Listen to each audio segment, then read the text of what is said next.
Meltzer's Hall of Fame, the Observer Hall of Fame, kind of works the same way. Whatever that magic number is, you need to hit that number, and if you don't get in. It really is the closest thing to a legitimate wrestling Hall of Fame that there is. Now, with Sting, you would think he'd be a shoo-in, right? Big star. But I guess the mindset is, was Sting a big draw? Was he this great, outstanding performer in the ring? What makes him a Hall of Famer, besides the fact that he's Sting? I mean, come on, man, he's Sting. Okay, that's great, but what makes him a Hall of Famer? And really, when you compare him to some of the real big draws in wrestling history of that era, like Flair, Dusty, Hogan, even Savage, the fact is, Sting was below all of those guys. He may have been one of the biggest stars WCW ever had, but that doesn't mean he was a real draw. He was never looked at as a guy who, okay, we can build around him, and we're going to get sellouts, and we're going to sell pay-per-views, and he's going to really make us a lot of money. I mean, Sting made money, but he didn't make money like those guys did. He didn't make money like a true top, main event guy.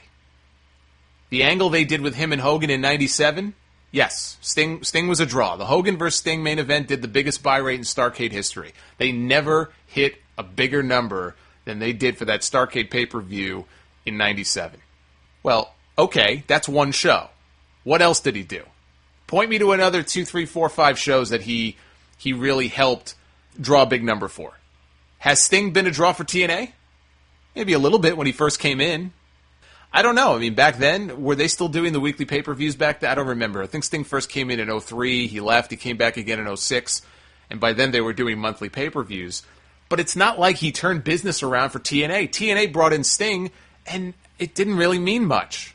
Just like they brought in Hogan and Flair, and Kurt Angle did mean a little bit at first, and then a little bit less, and a little bit less, and now he's just another guy.